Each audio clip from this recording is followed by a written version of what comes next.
Good afternoon, everyone. It's happy hour Friday at 5 o'clock on this Black Friday, the day after Thanksgiving in the U.S. If you're in the U.S., I hope you had a good holiday, got your fill, and was able to enjoy at least part of the day with people close to you as best we can given the pandemic. 2020 has been a hell of a year, and there's not a lot to be thankful for, but we are thankful that we can all be together as best we can, socially distanced appropriately on the webcast this afternoon, this evening, wherever you are around the world. I'm Mark Gillespie in the WhiskyCast studio in Haddonfield, New Jersey, and it's time for another one of our media roundtable sessions today. You can submit your questions and comments in the comment sections on YouTube, along with our Facebook page and on Periscope. I say this all the time, and invariably somebody forgets. If you're watching us on Twitter, don't post a comment or a question in the tweet with this video feed, because we will not see it until after the show ends. That said, hope you had a great week, and we're going to have some fun for the next hour or so with our media roundtable. Let's bring in regular WhiskyCast contributor Chris Ratcliff, Margarett Waterbury, and Greg Swartz. How's everybody doing today? Fantastic. Great. Yep, good, Mark. So let's start off the most important question of the week so far. What's in your glasses, guys? Margaret, we'll start with you. I am having some Glen Grant 18-year-old. I was just telling people behind the scenes here that I had some with my pumpkin pie yesterday. I forgot how delicious this is, and I'm revisiting it this afternoon. That's always a good one. And you're revisiting the pumpkin pie as well? I know I did about an hour or so ago. For breakfast, yeah. Pumpkin pie, I mean, you leave it in the refrigerator overnight. You can just pull it out. You don't even need a plate. You can just eat it like a sandwich and go Straight for it. from the fridge to your mouth, yep. Yeah. Why get a plate dirty? You got enough plates dirty yesterday. It's hard to know if pumpkin pie is better with whiskey or coffee. It's so good with coffee, too. I prefer it with whiskey to coffee. I'll do scones with coffee, but pumpkin pie goes with whiskey. All right. Greg, what have you got? I am drinking one of the single farm origins from the Waterford Distillery, the Dunmore 1.1. Oh, that's a good one. And Chris? I've got a Glenglassaugh 8-year-old, which was drawn out of a cask after 8 years about 2 months ago. It was spent 8 years in a port octave, and it was a single cask bought between myself and 9 of my friends. So this is a single cask port matured Glenglassaugh. And how is it? It's really good. It's very sweet, very... I kind of think of the port, because it's been matured in that wood for so long, it's almost like the level of the port and the whiskey kind of do that as you're tasting it. So as one rises, the other one just recedes a bit, and you get that really strong dark cherry port flavour, and then the kind of the savouriness of the whiskey comes back, and then you get more sweetness, and it balances between those two so nicely. And we're getting comments from Bill Ricker. Pie is good with coffee also. Twin Peaks was on to something. We're getting comments from Tabitha about what she has, trying to figure out what to drink tonight, and they're suggesting milk, goat milk. Dave Kuhn, Kilhoman STR cask. And for the record, I have the Jameson Rarest Vintage Reserve 2007 vintage bottling. Our pal Sam Spears, who lives very close to here in New Jersey, had tweeted a photo of this to me earlier today and was asking about it because a friend of his had some and didn't know whether it was valuable, whether it's expensive or not, and apparently was putting ginger ale in it. And this is the 2007. In later years, they changed it to an 18-year-old Rarest Vintage Reserve. So I don't know what the vintage is on this, but I've got just a little bit left, so figured why not pour it for tonight. So a sign of a well-loved bottle. A well-loved bottle that had a lot of dust on the box. And I got to admit, this is one of the classiest boxes I've seen in a while. This was the box it came in. Wow. And the box is tall enough that I could not store it on the shelving back here. It had to go in the annex shelving that had a little bit more room on the other side of the camera. So I'm not promising that I'm going to finish this before we get done here. Graham Fraser is drinking the amazing Glen Scotia 15-year-old. And the fashion critics are out in full force because for once I decided not to wear a polo shirt and wore something with a pattern on it. So we've got several people out there complaining about the picture jittering. Fashion critics, guys. I kid, of course. But first of all, Greg, let's talk about The Water of Life. You've been working on this movie for how long? Well, we shot it about 2 years ago, exactly right now. That's when we began shooting, is October into November of 2018. And it's about to premiere finally, right? Yes. We had planned to premiere it during the Festival at Bruichladdich, but that didn't happen. So, and then we had 7 other screenings, whiskey and film festivals all set up, and one by one, they all evaporated on us. And so we've decided we're going to take it online. We're not going to wait any longer because we've been sitting on a finished film for months now. So the angels got to it, huh? Yes. Yeah. Sorry, couldn't resist. But we have a treat because you shared the first real trailer. There's been some small trailers, but this is the first real one, right? Yes. You sent it along today, so if you're watching, you get your first crack at looking at the full trailer for this. So let's watch it for a couple of minutes here. Fantastic. My mum used to say, "Did you go to school today?" I say, "Yep." She said, "Come here." And she said, "No, I know, you're doing that damn distillery again. Bed, no dinner." Ancient, natural, old, pure. The blood of one small nation, absolutely. In the mid-1970s, Scotch whisky ceased to be fashionable when it became Dad's drink. There was just a massive buzz. I've never once met anyone who goes, and there's no emotion behind it. If you do that, God, go and drink vodka. Even though I'm a scientist, it's actually much, much more of an art. Looking at Bruichladdich, I said, someday I would love to make whiskey at that distillery. The place was falling apart. There was a sign. It sort of encompasses the whole whiskey industry at the time. Exclamation. And I can remember thinking, I've got to do something about it. I got a phone call from the chairman of Bruichladdich. I said, the answer is yes. He said, really? Very different people with different background and experience who all came together with the same goal of bringing this distillery back to life. The most unlikely partnership in the history of whiskey. It's hysterical.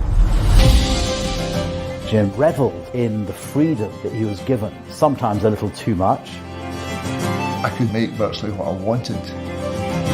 There's a Bruichladdich every week, wasn't it? There's probably too many. I said, "Why are you doing this?" He looked at me with his wild eyes and said, "Because we can, and because we're having fun." There aren't as many true mavericks anymore, learning quite literally from scratch.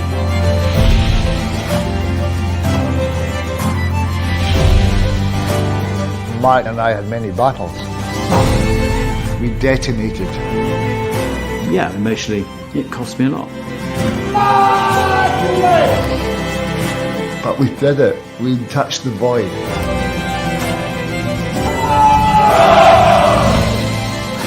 Oh my God. How far can we go, you know?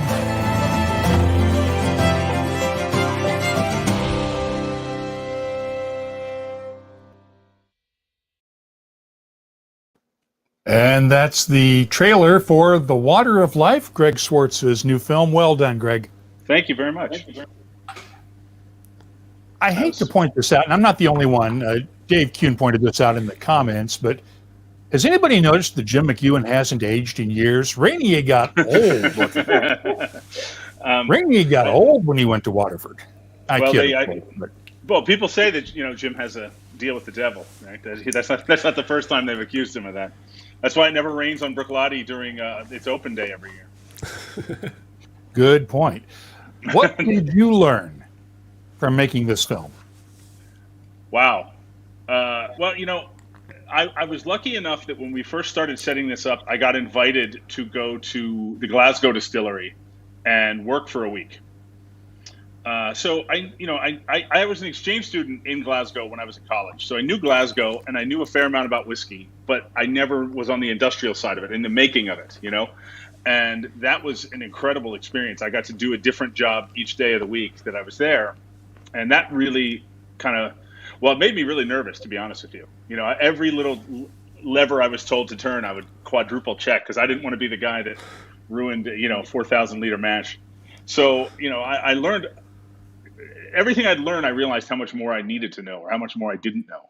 But, I certainly learned about the amount of craft and care and tradition that goes into it at the handmade level. I never spent any time in an industrial, like in an automated distillery. It's not all just about Jim and Mark at Brookloudie, though. You go into the trailer focuses on these two, but you go into a lot more detail, right? Yeah, we spent a day with Billy Walker. We spent a day with Rachel Barry. We spent a day. I'm going to ruin a little of the end of the film, but the third part of the film is all about the new distilleries that have sprung up all over Scotland, and so we went back to the Glasgow distillery and we did a lot of the other distilleries that have started up as well. We spent spoiler alert, there's whiskey at the end of this film, so yeah. Yes. And Gordon and MacPhail. We spent a lot of time at Gordon and MacPhail as well. So how many casks did you guys get to sample? A lot during filming. A lot. The funny thing was, I have two funny stories. I'll tell you. One of them was we were shooting at Glenallachie, and we were moving from one place to another. And I was standing outside talking to someone while the crew was setting up in there. And our producer came to the loading dock and did this to me. And he sort of had this very serious look on his face and was gesturing frantically for me to come. I thought, someone got hurt or someone broke a cask open or something. And I ran in and I said, "What happened?" He said, "You need to try this whiskey." and it was Billy Walker's personal, experimentations that they have yet to do anything with, but I'm assured they're going to. So that happened a lot. Play with those. Well, that was at the Glenallachie, right? Yeah. Okay. It was a Glenallachie. It was a peated Glenallachie. Oh, that could be good. And Graham Fraser says he's old school, loves to rewatch whiskey films on DVD. Will The Water of Life eventually be available on DVD in the UK at some point? Yes. Yes, we can't release it on Blu-ray or DVD yet because we are going to wind up. We've actually had a number of offers to go onto different streaming platforms already. But our goal was to always take it out into the whiskey world first and then go there because then it's out of our hands. So we're going to do a few months of this. We're going to do some online events starting January 22nd. And we're going to do a number of online events where we stream it. And then we're going to have live after Q&As with Jim McEwen, with Charles McLean, with some people from Gordon and MacPhail. We're trying to work something out with Billy Walker. So we're going to do a number of those things. Then we're going to go to DVD, Blu-ray, and onto one of the streaming platforms. I'm not sure which one it'll be yet. And those will be available worldwide, right? Yeah. Mm-hmm. Because Tor in Norway wants to know when he can see it in Scandinavia. Well, I believe if you were on Klaus's whiskey newsletter in from Sweden, but I know it goes all over Scandinavia, you might see an announcement tomorrow. So we're going to do some events, some virtual events for the time being in Scandinavia. But Very the ones cool. we're going to do online in January they're global. I mean, anyone can log in if they want. Dave Kuhn wants to know what the thesis is behind The Water of Life. He can't get enough of these films, and there have been several documentaries about Scotch whiskey in recent years. Loves them, champing at the bit for this one. He just wants to know what makes this one stand out. Besides the fact that you made it. I could tell you what our goal was, and I'm confident in saying we've met our goal, which was we wanted to tell a very cinematic story that had a lot of emotion to it, not just a sort of introduction. There's a few years ago they did the thing. David Heyman, the Scotch The Story of Scotch, I think it was called. And that was great, but that was more like, this week we're here and they do this, and this week we're here and they do this. And that was just not what we wanted to do. We were much more inspired by shows like The Chef's Table or Jiro Dreams of Sushi, where we wanted to sort of create a cinematic experience that looked like whiskey tastes and focused on the craftsmanship and the heritage, as opposed to, the tour of it, as the sort of primer on it. And unfortunately, scratch and smell cards are not available for a virtual showing. I will tell you, we are working, and it looks very much like we're going to do it. We're going to be selling tasting kits that are paired with the film. We're going to actually have a special version of the film where there's going to be color bars that flash at a certain time, and you're supposed to drink that color of whiskey on the tasting kit. So you don't have to try to read in the dark and dig it out, and sort of get the right do you samples. Have to pause in between the scenes or do they have to drink at your pacing? Well, they can pre-pour them.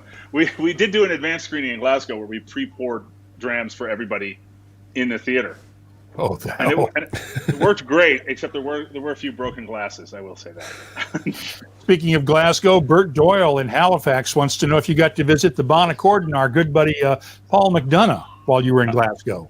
I met Bert online yesterday, and yes, I've been to the Bon Accord. We shot in the Bon Accord. We spent a day with Ralphie in the Bon Accord. You have my sympathies.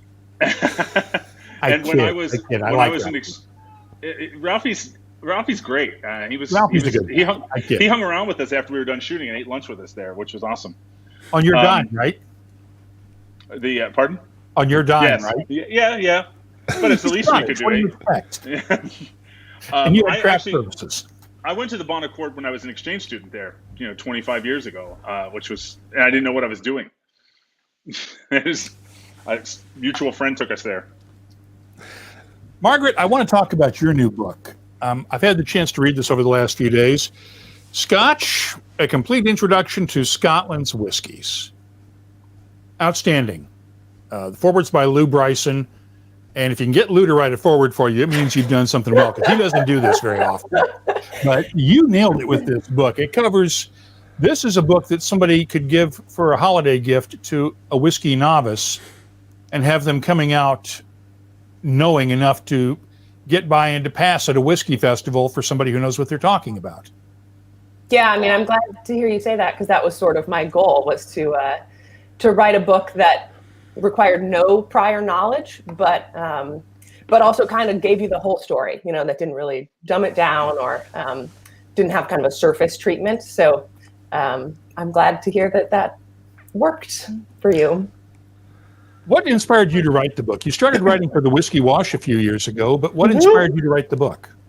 Well, I kind of identified this opportunity in books about Scotch whiskey to kind of fulfill that exact need. There are all these great books about Scotch, and many of them are kind of written for folks who maybe know something about Scotch already. And in doing events and in talking with consumers, I think it's easy for folks who are really into whiskey to forget that there's a lot to know that isn't always explained.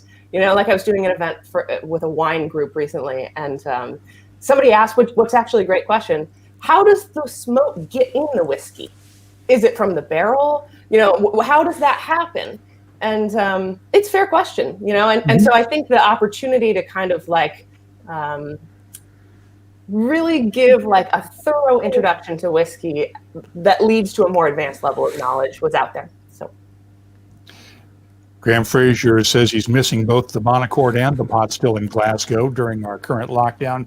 I think we're all missing great whiskey bars these days. Let me have the three of you. What's your favorite whiskey bar to go to anywhere in the world? Chris, let's start with you since we haven't heard from you yet. Put me on the spot. The two that spring to mind, one is the bar at the Port Charlotte Hotel on Islay, which, if you've gone round the distilleries, it's just a great place to kind of do your homework between tours. The other one that really springs to mind, I nearly cheated and said a distillery then. Actually, no, I'm going to say, if you go to the Yamazaki distillery, they have a whiskey tasting bar that carries all sorts of Beam Suntory and not whiskies, and it's right in the middle of a distillery, and it's beautiful. And if you want, you can have a Canadian Club or a Jim Beam White Label or a Yamazaki 1984. Very cool. Margaret. I think the one that's coming to my mind is the Highlander Inn, which I love because it kind of feels, I mean, it is in a basement, and it kind of feels like you're drinking in your friend's basement, but they have like the world's greatest collection of whiskey. Yeah. Just that really kind of casual vibe mixed with just like such wonderful, delicious treasures. Greg? Definitely the Bon Accord was on that list for me. But also, I would say the Grouse Inn in the Cabric is because I've never been in a whiskey bar that was so unpretentious. That is sort of the whiskey. I don't think they've updated the price list since 1980. I will admit my favorites are and I really don't get to a lot of whiskey bars except when I'm on the road, but I really have a soft spot for both the Bon Accord and the Pot Still in Glasgow. I do like the Brandy Library in New York, but also the Silver Dollar in Louisville is really fun to go to, along with Bourbon's Bistro. And I have to admit, I do like Spirit Bomb Tabitha's comment. The best bar is the bar I'm in at the time. Yeah, whichever one has the coldest one. That works for me. I have to admit, but I'm going to share this horror story from Dave Kuhn. I ordered a 30-year-old Brook Laddie at the Pot Still on a visit in 2018 and accidentally knocked the Copita over and spilled half of it before I even tried it. Expensive and sad mistake. Oh, man. Dave. It's a bummer. Dave, as Graham Fraser points out, no! And as Bill Ricker points out, Copita glasses are fine, but Dave's anecdote explains the popularity of Glencairn wedge stems in bar service. These don't knock, you have to really knock it over to knock off a Glencairn. Do you know the comedian Mike Birbiglia? Oh, yes. Yeah, Mike Birbiglia did a bit of stand-up that spilling a drink that you've bought before you get to taste it is the adult version of accidentally letting go of a helium balloon when you're a kid.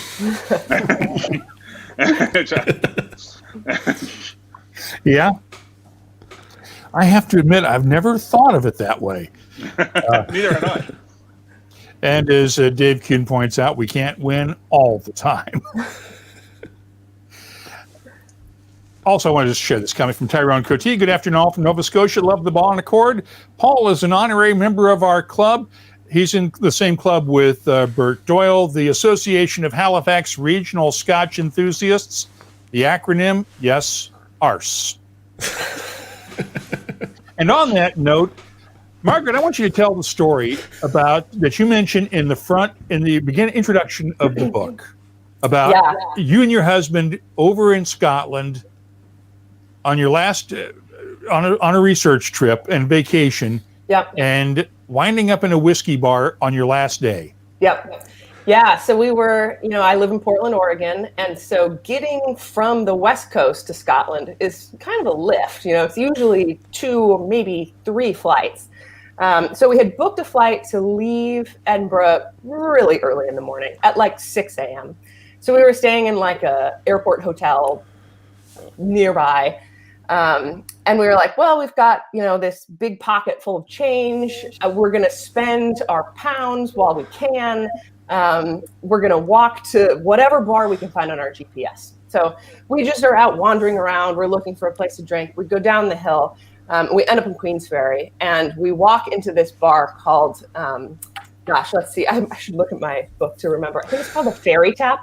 I have to remember because it chapters in. Yeah. And so we go in, it's a busy night, there's people there, it's feeling good. We go up to the bar and we've got like 9 pounds and we're like, gosh, what are we going to get? We're going to get 2 drams. We've got 9 pounds. We're going to spend it all. And we're kind of talking and looking at what's in the back. And this guy standing next to me, he was kind of eavesdropping on our conversation. He kind of looks over and he sticks out his hand. He says, "Oh, hi, I'm Jax. I'm a twat." I'm real, what? And it turns out that's the Tap Whiskey, or the Tap Whiskey Appreciation Tasting Society, I think was the name of the acronym.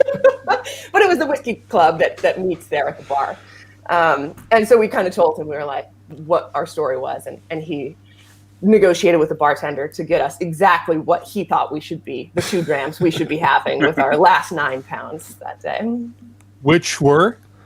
And it was Glenfiddich IPA cask, and oh my God, I should look. Was it a Dalmore, maybe? I can't remember what he suggested. But they were great. And I think we each got 2 little halfies of something on cask to go with it. So the Delmore Cigar Malt. There you go. Yep.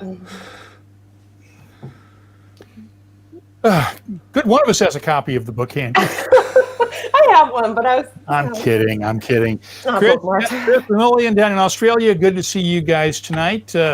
Shame we couldn't be in Kentucky back in September, but hopefully next year we'll get to see you guys there. Crumpler in Virginia points out that his local dive bar will pour your drink into a child's sippy cup for the rest of the night if you spill your drink. I should point out my grandson, Hunter, who lived with us up until just a few weeks ago when Mom and Dad bought their house nearby, he used to refer to the Glencairns as Grandpa's sippy cups. Hey, I'm cool with that. I figure he's 8 now. 13 more years I have to hold on doing the show until he can take over when he's 21. So we're just I got to hold on 13 more years, gang. And then he can take it over for the rest of the night. Are we at a point now where whiskey have we jumped the shark yet? I'm seeing all these whiskey auctions and these outrageous prices for whiskeys that we're seeing from distilleries that are brand new and their first bottlings are going just for outrageous sums. Have we gone too far, and are we at the verge of popping this bubble, guys? I think we are probably just reflecting what the wider world is like. Because if you look at the world at the moment, we've got, well, certainly in the UK, interest rates are basically 0.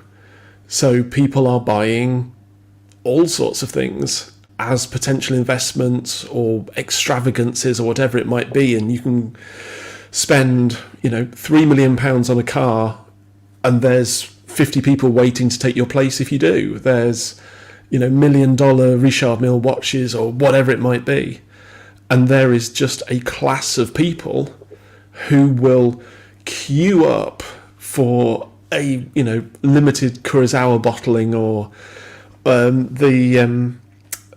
who was it who did the Pagoda bottles recently? Glenfarclas. Even the latest Diageo series, the Primo and Thingy that I've forgotten. They're huge, expensive sets, but you think, who's going to open those, or the Balvenie DCS sets? That's somebody's portfolio. But what you have to remember is that if you can generate 20% profit, 30% profit on those, how much whiskey at a more reasonable level does that then mean distilleries can make? Capital investment can they make? How much more sustainable does their business become? Because you've got the 1%, the 0.001% who will buy a premium thing that then underpins the rest of it. And, if they can afford to take a punt, and particularly on the new distilleries, they might think, you know what, it's not a huge amount for me, and it might be worth something one day.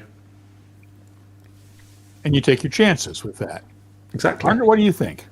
Yeah, I think it's interesting because it's, it almost, I think of it as 2 totally different markets. There's the collector whiskey market, which is quite heavily covered by the media, right? When Macallan releases a 78-year-old whiskey, we all know.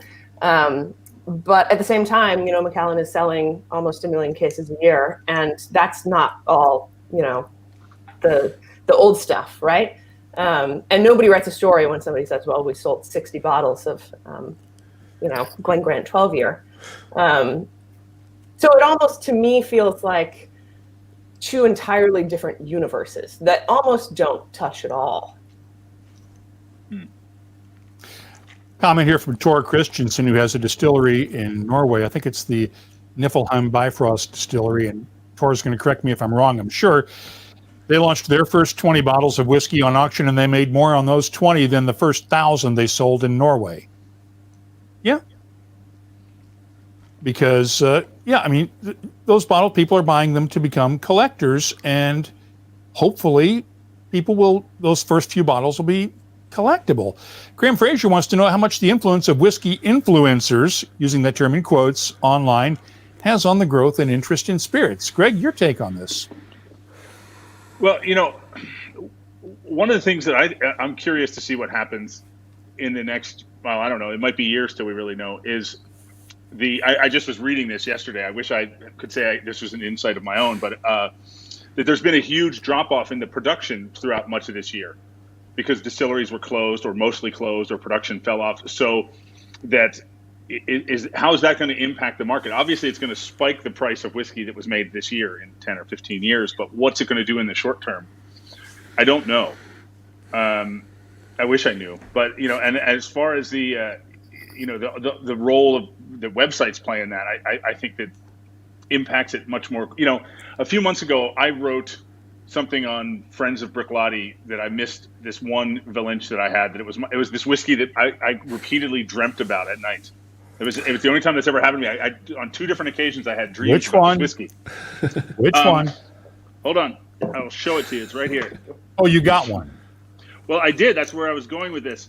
Within an hour, I had offers of multiple. I mean, it was a single single cask, and it is the 2005 MNC. Yes, there you go. I don't know what it is about this whiskey, but it gets to me on some deep primal level.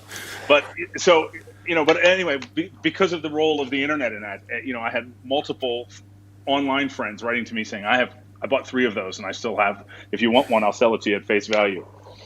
So those as a are result, good I friends. had 2 more. Yes. I think also the role of influencers and the media is that if you look at what gets clicks, it's not the mundane, it's not the everyday. It's the unicorns, it's the special releases, it's that sort of thing. So if you look at people, particularly on things like on YouTube, where trying to get that first click is what really drives your progression of your channel, you will have to kind of take that chance to go, if you put Pappy 23 in the description, you'll get far more hits than you would for Johnny Walker Red Label.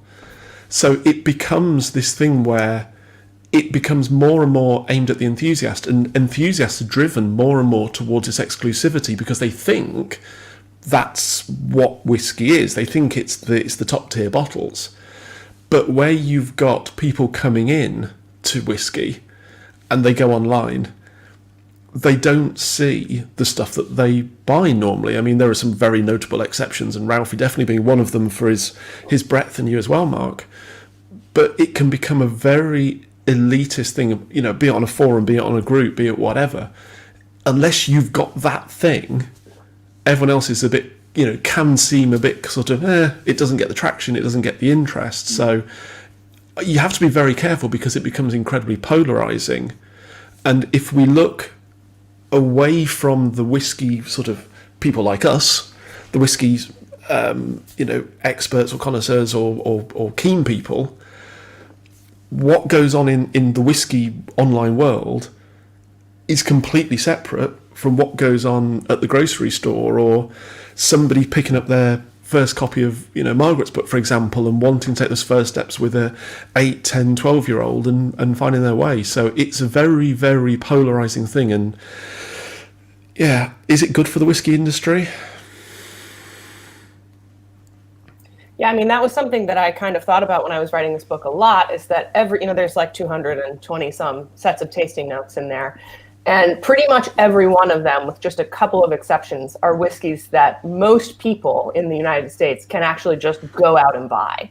You know, they're not single barrels. They're not independently bottled oddities. They're not, you know, they don't cost as much as the down payment on a house. You know, these are things that a regular consumer could find and enjoy.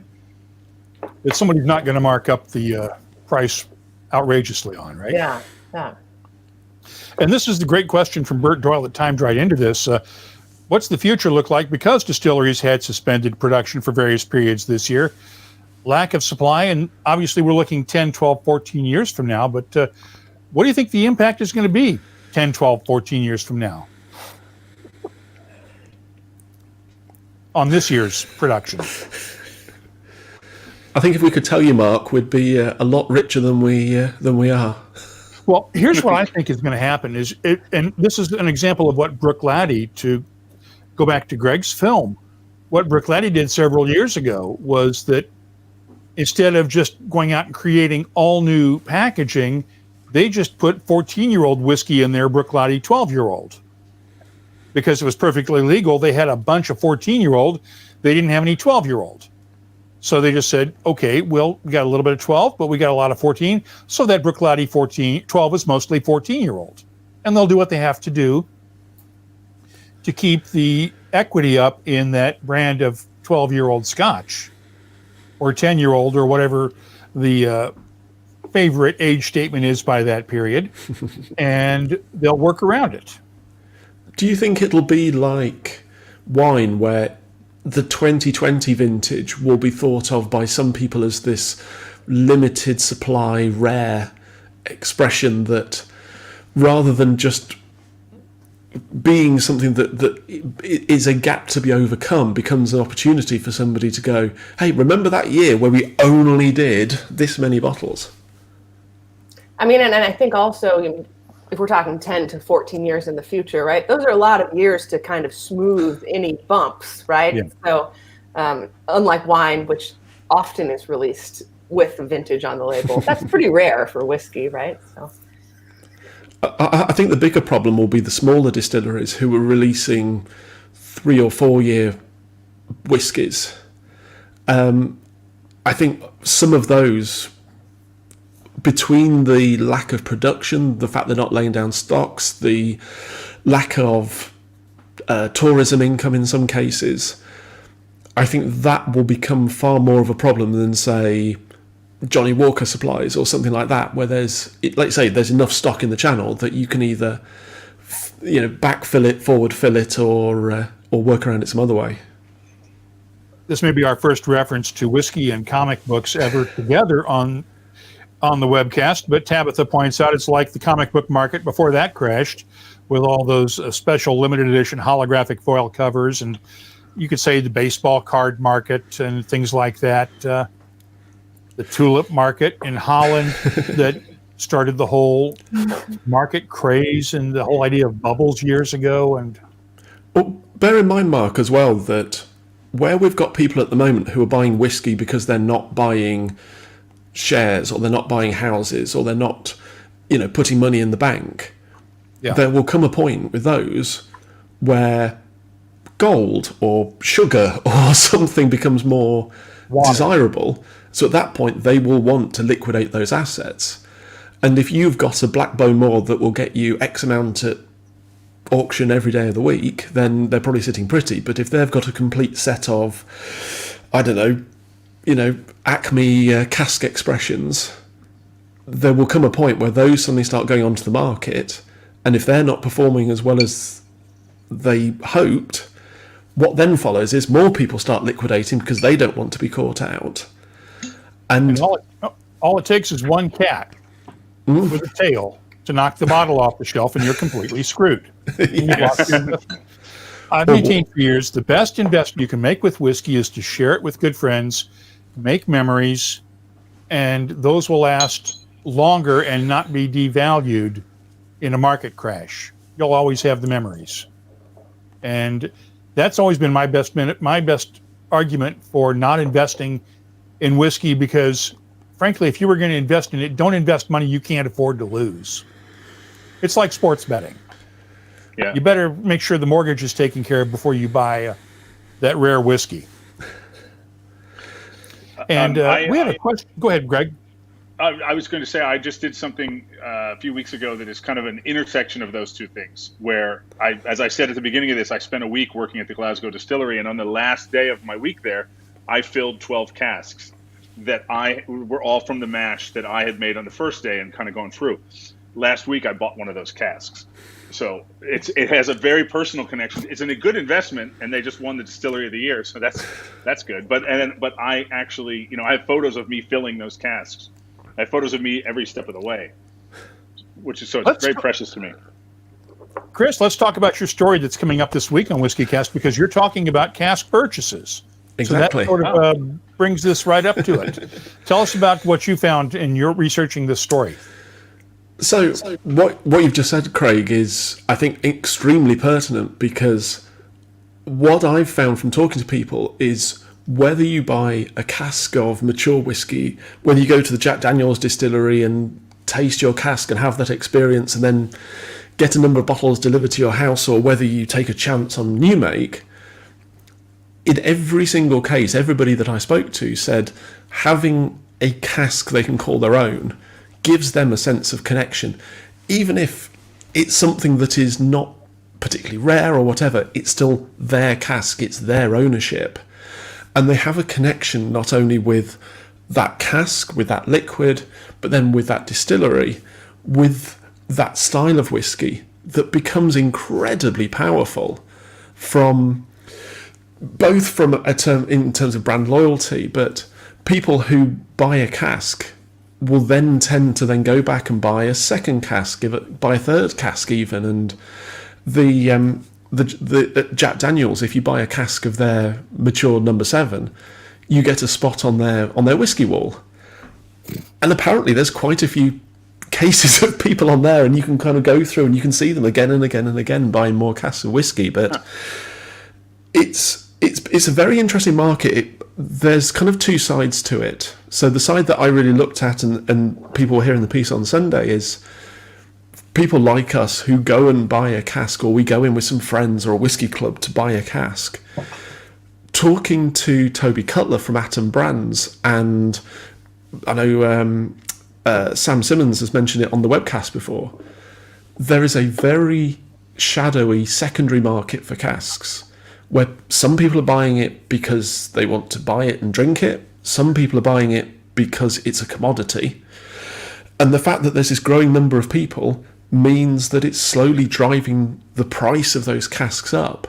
And as it drives the price up, it means it does it for independent bottlers as much as it does for those looking for an investment. So sadly, it kind of pushes all of our whiskey prices up, particularly if you do like those independent bottles. But the funny thing, Craig, based on what you just said, was when I first told people I'd either bought shares in a cask or that cask was being bottled, a lot of people sort of came up to me and said, I hear you can make money in whiskey. Is that true? Is it an investment? And you hear these third, fourth, fifth-hand stories of this person who bought a cask at just the right moment, and they just caught this boom in a certain market, and they apparently made thousands selling it back to the distillery. But I've yet to hear a case of that actually being the case firsthand. And you might get somebody who knows somebody who knows somebody. Exactly. The one who, their lottery numbers were one off and they would have won millions if it wasn't for that. But, so when we first got this bottled, we were really lucky because it was just when Glen Glassock had reopened, Stuart Nickerson was in charge, and they were looking to build inventory and build revenue and ultimately build profit. And we got this really a la carte option where we said, here's the spirit, do you want it peated or unpeated? And what sort of cask do you want it in? Here's what we've got in the yard, here's what we can do. And it was like, well, column A, bit of column B, and that was our bottle. And it's not something that I've seen anywhere else. It's not something that I could really experience anywhere else. So not only do I have this whiskey that is unique, but I also have an experience that's unique. And it's been really, really nice actually being able to share that with people, send samples, send bottles to friends, because believe me, when 4 boxes turn up on a FedEx truck and they suddenly start clogging up your hallway and questions start being asked, you start sending them out to friends fairly quickly. But it's been really interesting as well, looking at who's actually doing cask sales now. And I know, to go back to your film, Craig, when Mark Rainier set up Waterford, the number of people going to him saying, "Are you doing cask sales? Are you doing cask sales?" And he went, "Nope, everything's just going for stock." But then I was talking to Max Vaughan from White Peak Distillery, and bear in mind, they've only been distilling for 2.5 years maybe? So they have nothing that is whiskey yet. But they're doing virtual tastings, they're tasting their new make, they've got a bourbon cask, they've got an STR cask, and they've even done a release of the STR spirit, because obviously it's single malt spirit, not single malt whiskey yet. But he was saying that when he started, he planned to do some cask sales, because he knew people would be interested, and he thought he'd get maybe 1 a month. In the last 6 months, he sold 35. And he said that's partly lockdown, people aren't going on holiday, they're not doing these things, and they've suddenly got some money, so like, hey, let's live a little, let's do this thing. But he's had to cap it at 50 barrels because there's just more interest than there is stock that he can do, and he doesn't want to risk the stock for the core expressions just to fulfill these orders. And even this week, Mark, I've had emails from Wolf Craig starting their barrel sale process, and you can go and buy a barrel of I can't remember the finishes, but there's like 3 different barrels from a distillery that I don't think is even open yet, let alone distilling. If it's Wolf Craig, it isn't even built yet. Exactly. They haven't even turned ground. They just got planning permission a few weeks ago, for crying out loud. And for $6,000, you can get a sherry cask as soon as they start making them. We are so screwed, folks. This is. But to buy a cask of new mate from a distillery that you've never even seen, let alone tasted the production of. They haven't even built it yet. You know what the spirit is going to taste like, let alone the whiskey. Yes, there are good people putting that distillery together, but that doesn't guarantee that it's going to be a good whiskey. Past performance is no guarantee of future, whatever the end of that expression is. Yeah. No guarantee of future performance. Yeah. And Max did say that, he's been doing throughout lockdown, he's been doing these virtual tastings, and it's actually tasting the new make with the distiller, and that's actually been quite the promotional tool, that people have bought casks off the back of that, so they've tasted something before they put their money down. But yeah, it's such a big market, and you see, I think Buffalo Trace do a lottery, Highland Park do occasional things, and they're all limited. None of them are just like, come into our warehouse, buy as much as you like. It surprises me, but I think it's also such a great thing to do if you're part of a club. I'm so glad that I've been through the process, and I think it's been really interesting to follow it over the years, and particularly when Glenglassaugh got sold and then sold again, and you kind of think, what does that mean for me? It's more personal. It's not just a story on a website. You're going to love this comment from Dave Kuhn. Looking through an old Brooklady cask offer from 2004 is bewildering. A bourbon barrel, 775 pounds. A Hoggy, 995 for bourbon, 1,200 for sherry, 1,350 for port. Oh, to have a time machine. Oh, yeah. But bear in mind, Mark, if you're buying those in the UK, that is for the barrel, that's for the spirit, and that's for the storage and insurance for a number of years.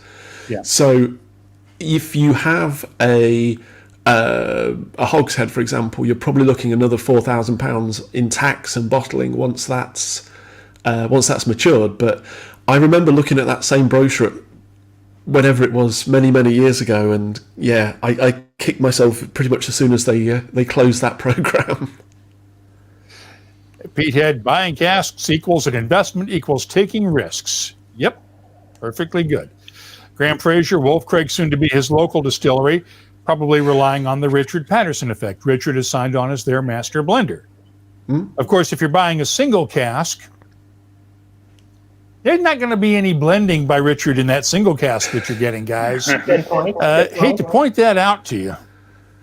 But we have a question for you, Margaret, and I'm trying to pull it up here because we've been sitting on it during this discussion. Bert Doyle wants to know what you think, since you live in the Pacific Northwest, of the work Matt Hoffman is doing with the folks at Westland in Seattle. I think it's really cool. I just tasted some of it's called I'm trying to remember the name of the series, but it's some of the work that they've been doing on like Northwest terroir, right? So Calere? Yeah, Calere and the... That was on the show a couple of weeks ago. That's why I remember. Okay, great. Yes, I know I think it's the Outpost range is what what Calere lives in. I think it's cool. I mean, I think it's exciting, and I think that I was really impressed with Calere, actually. I thought that was delicious. Yeah. Throw it against the wall? That's the Richard Patterson, the Wolf Craig, Richard throwing the whiskey against the wall.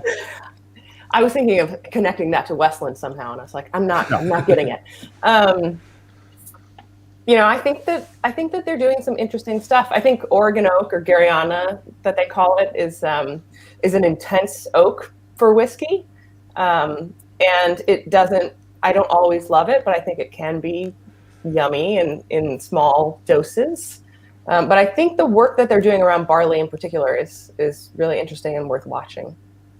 And anybody who missed our webcast a couple of weeks ago, or earlier this month, with Matt Hoffman and Dr. Steve Jones of the Bread Lab at Washington State University, we got into that whole barley project that they're doing in really granular, pun intended, detail here. But Dave Kuhn points out he tried to get a bunch of friends to go in on an Ardnahoe cask, 8,000 pounds at the time, but no one else has our level of enthusiasm. I got to admit, I have never bought in on a cask ever, and I don't expect doing it soon.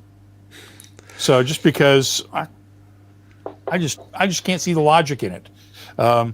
Bobby says, find the new distilling that's amazing, then hoard those bottles knowing the inflation is coming. Penderin, a great example.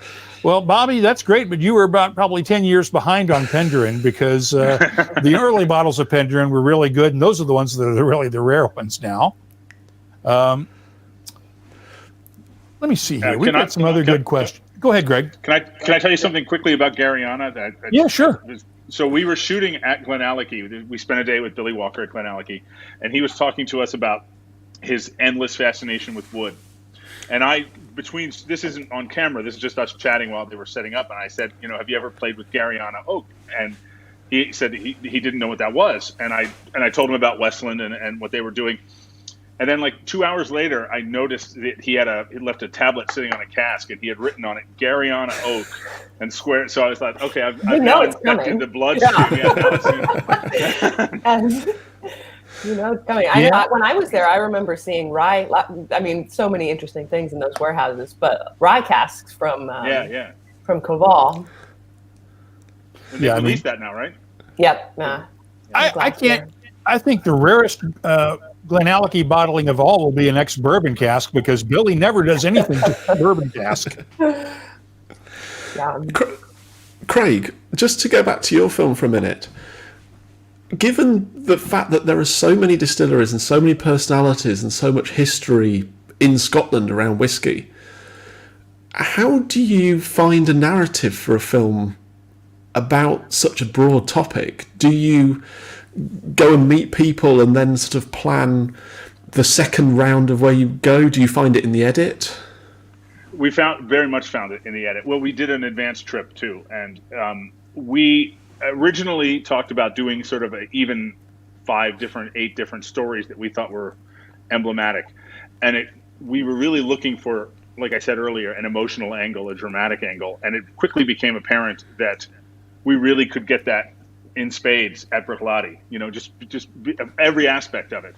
The unlikely partnership of Jim and Mark, the way that all turned out, the way they almost never got started. So it really just begged itself. It kind of took over in the edit suite as our A story. It's like I said, it's not the only story. It's far from it. But I will tell you, I haven't said this publicly yet, but we're actually working on a second film now, just about independent bottling. We have so much footage, and I'm personally so interested in it. I can't think of any other industry that has an equivalent of independent bottling. That doesn't exist in the food world. The wine world doesn't. there's a trust to it. There's an interesting kind of push and pull in that I'm fascinated by. So we're actually kind of making a second side piece about that. That's a great. When might we see it? Well, the pandemic, we literally have everything we need except we think we have 5 more days of shooting, and I just haven't been able to travel. And so, we have a cameraman over there who's been shooting pickup stuff for us here and there. He actually emailed me this morning saying that he's going stir crazy in Edinburgh and he's just going to go start shooting. Shooting what? Guns or film? What we want to do is we want to do a little bit of a wider net of the independent bottlers than we would have cast right now. For example, we don't have anything about Compass Box at all, and I think you can't really tell the story of independent bottling without Compass Box. And frankly, Scotch Malt Whiskey Society is really basically an independent bottler, and we want to feature those as well. We got a good cross section, but we didn't talk to any of them yet. So you got to talk to Gordon and MacPhail though, as Bert Dwell points out. Michael Urquhart, who retired several years ago as the managing director of Gordon and MacPhail, just named this week president of the International Wine and Spirits Competition. Michael's been on the webcast and is a longtime friend of the show, and that's really great news for Michael. Let's see here. Tyron Cote wants to know, Greg, during your travels while producing the movie, did you notice the connection to cycling culture, like the Isla distilleries that have all these cycling jerseys? I know that Graham Cool, who used to manage Glen Murray for years and years, has been known to be photographed in cycling gear, top and bottom, spandex all over. God help us all. He's now in Ireland where that's illegal. Thank God for all of us. I kid, Graham. But there's a sort of this culture connection. At least a lot of the whiskey guys are into cycling for some reason. Yeah. I mean, Mark Renier himself, right? That's how he did his first visit to Bruichladdich, was on a cycling tour of the Hebrides when he was famously chased away. He was on a bicycling tour of the Hebrides. So I mean, that may be coincidental, but yeah, he tells the story, and we can't use the words when he. I think he went up to the gate and asked if he could get a quick look around the distillery and was told basically to bleep off by one of the workers who wound up later working for him when he bought the place. He works there to this day. Budgie, right? Budgie. Yeah, Budgie. He still works there. Well, he's about to retire, I think. I could be wrong about that. I know they did a bottling because he just had his 30th anniversary there. And Budgie's the only one who could get away with that. Yeah. Well, Jim probably could have. But well, he wasn't there at the Jim wouldn't have done. Jim would have taken him in and then started sampling casks. Yeah. Graham Fraser wants to know, Margaret, what inspired you to start writing whiskey books? And I'm just going to amend that question. What inspired you to start writing about whiskey, period, several years ago when you started working with the Whiskey Wash? Yeah. Well, my husband is a distiller here in Portland, Oregon. He is the head distiller at a little distillery called Stone Barn Brandy Works, and he's been there about 10 years. And when he first started distilling, I was actually writing about food. I'd always been interested in, food, wine, culinary stuff. And, whenever your partner starts doing something, you end up learning something about it, no matter what it is, right? And so I started learning a little bit about distilling, and I thought, gosh, this is really interesting. And it's, it's connected to food and other beverages, even though it's not always, thought of in that way, right? We think about whiskey as something that you just have alone in a glass, but that's not how most people consume whiskey. And so I just kind of got interested, and I just decided to sort of follow this interest, right? So I started, I'd been freelancing for magazines about other drinks and food, and so I started writing about spirits, and then I got really interested in whiskey, and I started writing a lot about whiskey, and one thing kind of led to another, and here we are now. He doesn't make any whiskey, though, right? Despite the name being Brandy Works, they do make whiskey. They make rye whiskey. I've not tasted this. We got to talk about this. I'll mail you some. Yeah, no, they have a.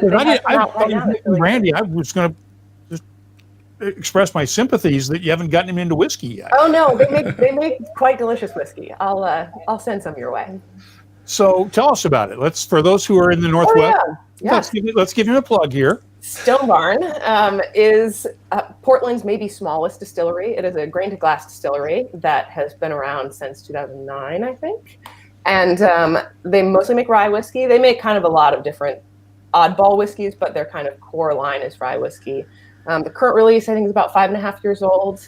They make a rye whiskey using a little bit of chocolate malted rye, so it has that, it's kind of really delicious roasty richness, and lots of other little fun treasures at the tasting room, but the rye whiskey is in distribution. And Tabitha wants to know, where is the best place to buy your book? And keep in mind, she's in the UK. I'm assuming Amazon.co.uk. Yeah, I just had Amazon send a copy to somebody in Germany, so I know Amazon is shipping in Europe, probably in the UK too. And then, but also I would say, see if you can get your local bookstore to order it for you. Usually bookstores have the same access to, wholesale. I ordered your book this morning when I saw we were doing this together. So. You can order it from my local bookstore too, Powell's. Powell's is great. Mm-hmm. Powell's will send all over the world. They'll send it all over the world. Powell's also has their own cologne, from what I understand, or perfume now. From what I know. I haven't smelled it. But it's you haven't smelled it? No, it's supposed to smell like a book. Like that smell of a bookstore. Yeah. But I have not gotten a chance to. I'd rather smell like a distillery than a bookstore, frankly. And Tyrone wants to know if you've had a chance to meet Martine Nouet, who also writes about whiskey and food. I've never met her, although I know her name. So Martine's a sweetheart. You got to get together with her. Yeah. I'll make the introduction so you can at least communicate by email. Perfect. Because Martine is one of the legends of whiskey and food, and I've had the privilege. Well, this last weekend, pre-holiday, would have been the annual New Brunswick Spirits Festival. And I've had the privilege of going to Fredericton for the last few years, and Martine always does a whiskey dinner there, where she does the pairings with the chefs at the Delta Fredericton Hotel. And she does a whiskey dinner there, and the pairings are always magnificent. And Graham Fraser points out, Tabitha, he saw the book in his local Waterstones this week over in the UK. So that's good news. So there was a great question here that I wanted to scroll back to. And I'm hoping I still have it here. Good comment from Brad Kenyon while I keep scrolling. With the world under such emotional stress, whiskey is not going away anytime soon. Here's the question from Dave Kuhn. He's always interested in what these craft distilleries will do with their younger releases. Is it worth them to age whiskey and release, quote, better product versus just keep on making 2-year-old for the same amount of money? I think what they're doing is they're keeping some of their stock back to age it while they sell the 2-year-old, but they still have to make a decision on when they're going to start releasing some of this older stuff and how they handle that production. We've seen a lot of issues with craft distilling here, but where do we see them going, given the pandemic, given the tax issues in the U.S., given the economic decimation we've seen this year? I think it's a miracle we haven't seen more distilleries closing this year on the craft side. But like we were saying before, is that just the delayed effect of the fact that it's aged spirit? That there's still product on the shelves, there's still stuff going out. What I've seen, certainly at some of the distilleries in the UK, is the smaller ones, is that the problem isn't so much laying down stock or what have you. It's lack of warehouse space. And there are some where the whiskey is almost a bit of a sideline. I'm thinking particularly like Adnams, which is this huge brewery. And every single batch they seem to do is a different mash bill, it's a different product.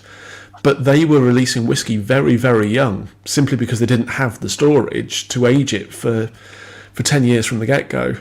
So I think it depends how clearly and probably how much experience people have going in. So if you're a Waterford, where you have that background, you have that understanding, you have that support, you can plan for that longer release. And I think that was always Mark's plan, was to do a 10-year-old as a core expression.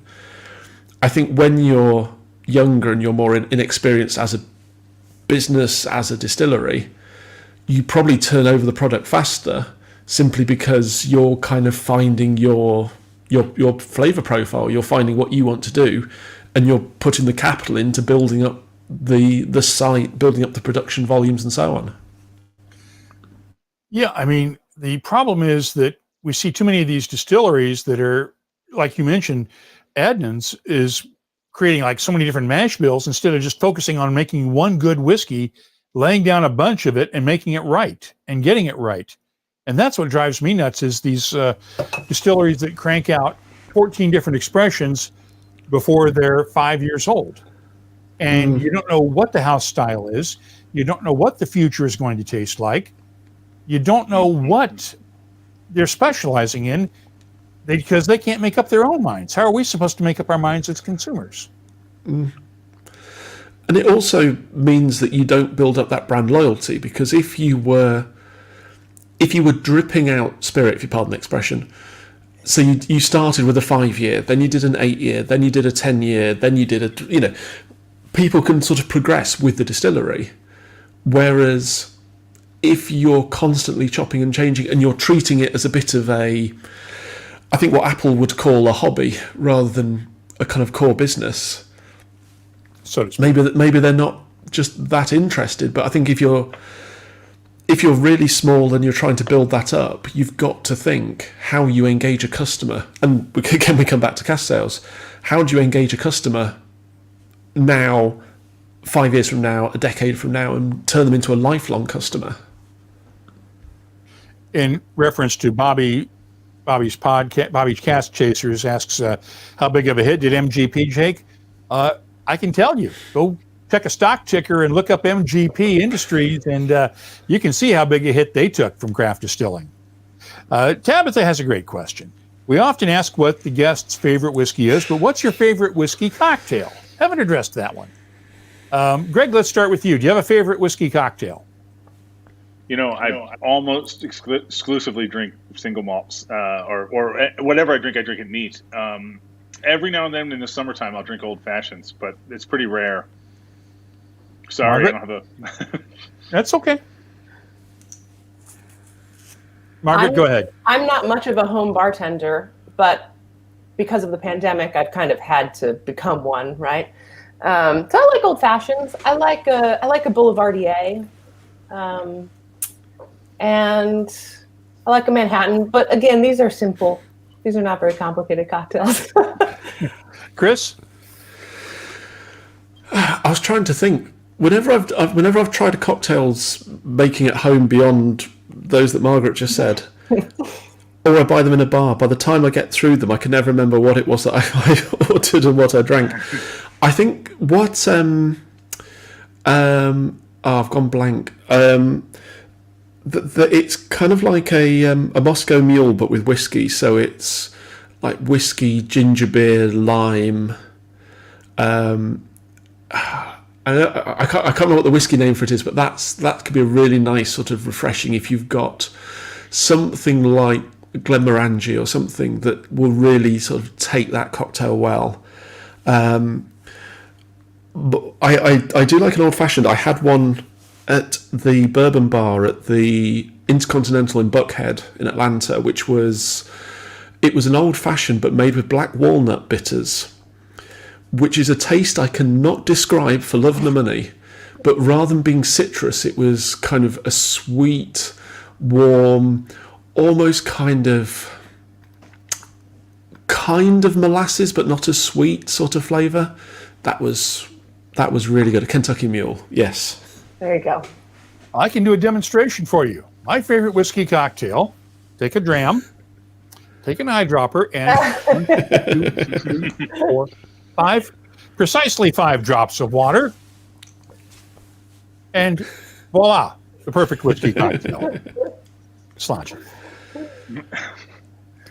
I do have a bottle in my whiskey cupboard which lurks at the back, which is an old Jack Daniels bottle with masking tape over the front with cooking whiskey written on it, which was where I was trying to make something. I got my quantities completely wrong, ended up mixing about 3 whiskies to try and make up the volume and had to pour it back into a bottle. So if anybody ever fancies that particular cocktail, I wouldn't recommend it. It's there to try. Talking about cooking with whiskey, I will tell you what my daughter Aria did yesterday for Thanksgiving dinner. She did a sweet potatoes, air fried, then in an air fryer, and then roasted, and then put in the oven and baked with bourbon. KO Distilling's bare knuckle straight bourbon from Virginia. And then she also did that in a raspberry rhubarb cobbler with a nice helping, shall we say. I didn't see how much she poured in of that same KO Distilling bare knuckle straight bourbon, and excellent. I brought some home and I plan to have it for dessert tonight alongside the pumpkin pie. But yeah, Watchman JD. Or Watchman 99, JD Cook Strength. Yeah, that's what they should call it. What's the best thing you guys have ever cooked with whiskey? The best thing I've ever done is I'm trying to remember what the recipe was now. Basically, it's you get a griddle pan really, really hot, put bananas down, face down on the bars, so they kind of soften, they get a bit of char, and then you flambe them with bourbon, so you get all of the vanilla and the caramel and fire, which is always fun, and then like a dollop of like creme fraiche or something just sort of cut through it, or even doing I've just remembered pineapple slices. So you just, rather than like pineapple rings or pineapple chunks, just cut slices of pineapple, glaze them with bourbon and with a bit of like cayenne or chili powder, and then griddle them again. And that goes really nicely with some ice cream. Greg? Sounds delicious. I made Octomore barbecue sauce. Derek Mather put his recipe online. When the Fascio got canceled this year, he put his recipe online. It was a video of him making it. So my wife and I made it together, and it turned out really good. I have had that barbecue sauce. It is bleeping amazing. Well, I ordered some from the Artisan Restaurant in Wishaw. Yeah, and he was selling it online then later because the restaurant had to close temporarily, so he was selling it online. I thought I was buying a bottle. I was buying a case. I didn't realize it.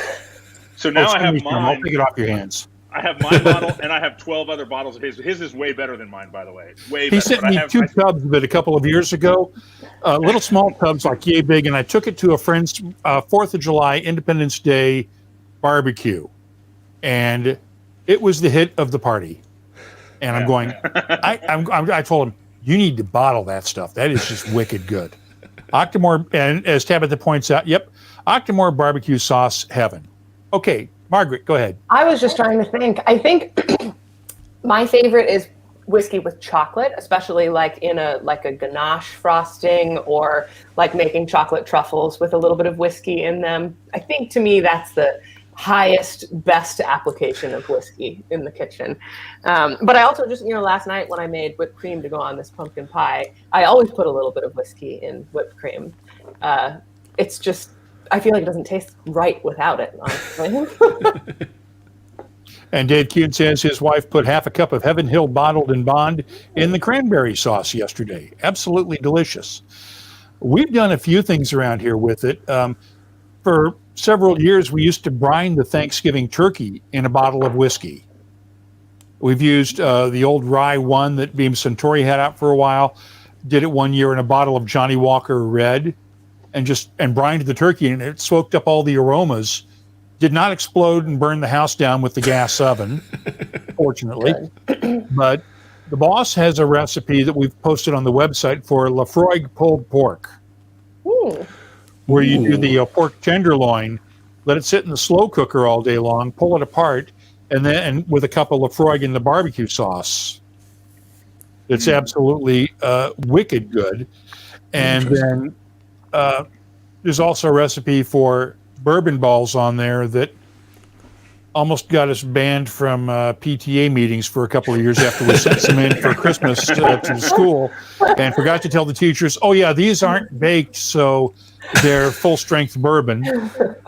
Wow. I've got some beef short rib coming, and my plan is to sort of marinate the beef short rib in some bourbon and then sous vide it for about 24 hours. Oh, don't sous vide it. That just wastes it. The boss has come up with, we refer to it as drunken tenderloin or drunken salmon. Marinate it like a container for all day long.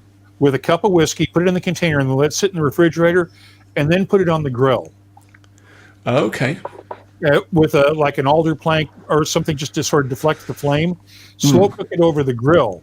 The sous vide, I've never liked anything that I've tasted sous vide. It doesn't taste right to me. But the drunken tenderloin and the drunken salmon, we'll put that on the grill afterwards over, say, a piece of aluminum foil on top of the grill to deflect the heat a bit, and then let that just go.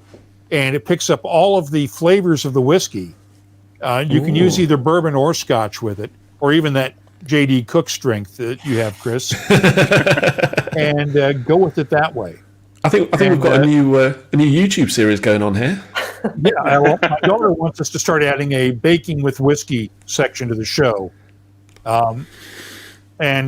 Graham Fraser suspects that Thanksgiving turkey marinated in mellow corn could be great. You know, it could. Dave Kuhn, got to get some bourbon balls. Yep, the recipe's on the website. Look in the pub section. We have a section of their bourbon recipes. Going to use that one. Tyrone Coty, whiskey fudge with either raisins or ginger. Very good. Sounds great. I actually had for one of my wedding favours, there's a person on Islay who makes tablet, which, if you've never had it, is like a very crumbly fudge, which then sort of goes creamy as you eat it. Does this guy have a daughter named Chloe? I think it's a woman I bought them off, but okay. I'll explain my story. I don't know. Go ahead. But yeah, she's somewhere up sort of Port na Harvan way, I think. And if you go around the distilleries on Islay, she sells tablet to all those distilleries made with their whiskey, and it is so good. 10 years ago, I was on Islay for the Phage, and I'm at Kalila Distillery, and this little knee-high blonde little girl comes up to me and says, "My daddy listens to your show, and he wanted to give you some tablet." And he had a bag of tablet from Kalila, made with Kalila whiskey, and her name was Chloe Kelby, and I'm whiffing on her dad and mom's name. They were there with the whole family that day, and Chloe was like 3 years old, and she could recite all of the Islay distilleries at the time. With pre-Ardnaho, but she could recite all the names, got all pronunciations right. And then the final episode, and then she also did this, I ran into him a couple of times during the Phage, and she sang a version of On the Banks of Loch Lomond. That is I used it as the closing for the final episode of that series.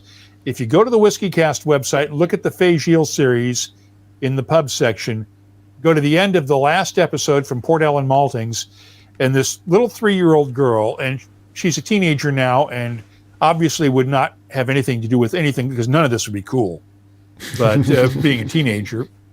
But little 3-year-old girl singing On the Banks of Loch Lomond was just adorable. Aww. And Ricker says, yep, he remembers Chloe's feature. Yep. So, yeah.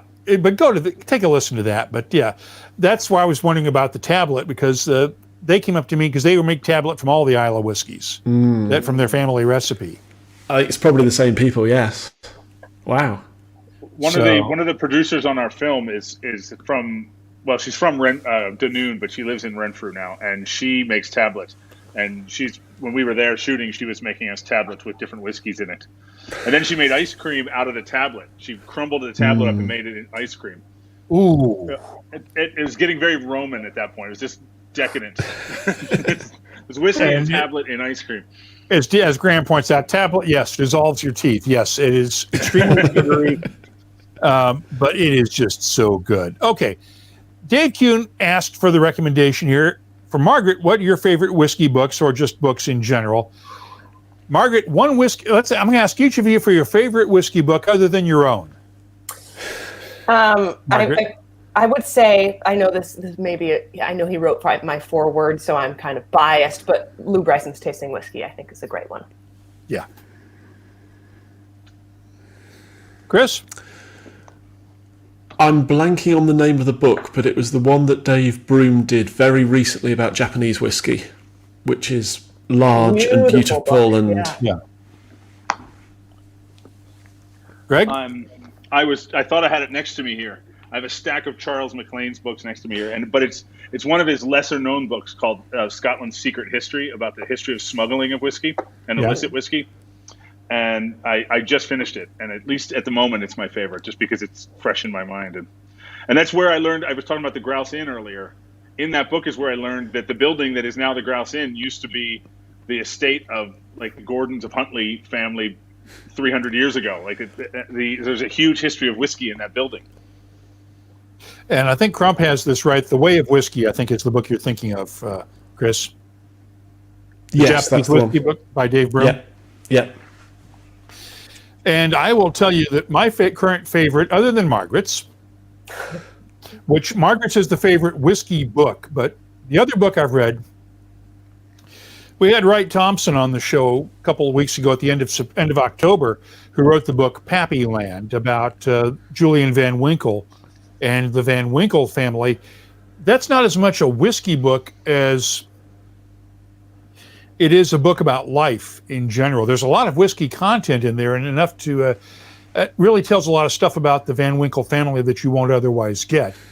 But it also, well, Wright says his wife described it as the Eat, Pray, Love of whiskey books. And there's an Eat, Pray, Love for guys. And I got a lot of it because there's a lot in there about fatherhood, about parenting, about whiskey, a little of everything in there. And it really was well written. And that's the one I would recommend, other than Margaret's book. Get them both as holiday gifts. Wrap them together. Did you read this By the Smoke and the Smell? Tad Vogler's book came out a few years ago. I have not read that one. It's not just about whiskey. It's about, all spirits. And it kind of, he owns a bar in San Francisco. He's really into French and like terroir-based spirits. But it also, it's there's like a little bit about spirits and a little bit about life in that book. It's a great book. And, of course, Dave Kuhn says Spirit of Place by Charlie MacLean is his favorite coffee table book. It's gorgeous. Alfred Barnard's is a favorite that takes you back in whiskey history. Of course, that is the book that started it all as far as whiskey books are concerned. I think that may have been the first one. Ricker says all Charlie Mack books are great. Other books are available. I think MacLean's written about as many whiskey books as Isaac Asimov wrote science fiction books, and we all know how prolific Asimov was as a writer. I literally have a foot high stack of Charlie's books next to me right here. That's why I was looking through them frantically. I have a bunch of them, but they're 8 feet away and behind a whole bunch of whiskey. So I'm not even going to try. But well, guys, we've wasted everybody's time for an hour and a half or so almost tonight on Black Friday. I really want to thank all three of you for joining us tonight. Chris Ratcliff's story on whiskey and cask purchases will be on this weekend's episode of WhiskyCast. Margarett Waterbury's new book, Scotch, A Complete Introduction to Scotch Whiskies. Highly recommended. One of the best books on this subject in many, many years. It's a good one. Get it as a Christmas gift for yourself or a whiskey-loving friend or a whiskey non-loving friend to get them encouraged to start whiskey. Greg, tell us when we can watch The Water of Life for real. January 22nd. And if anyone wants to go to our website, they can sign up and we'll keep you notified. We're going to start selling tickets in the next week, but it'll be January 22nd. And the site is wateroflifefilm.com, right? That's yes, where they sir. can sign up? Yes. Next week on the show, we will have Dublin Liberty's Distillery Master Distiller Daryl McNally will join us on the webcast next Friday at 5 p.m. New York time. And I got to admit, I am still trying to decide what to do because December we have both Christmas Day and New Year's Day, January 1st, fall on a Friday. I am not inclined to do the webcast on a Friday, so I'm looking for suggestions. If you guys think we maybe ought to move it to Saturday, I'm not doing it Christmas Eve or New Year's Eve, maybe Wednesday or Saturday, or just take 2 weeks off. I'm open to suggestions. You can, of course, always email me at comments@whiskycast.com just to let us know what you'd like us to do over the holidays. And don't forget, if you're in a whiskey club, next week we will have our first episode of December and announce our next whiskey club of the month for the month of December.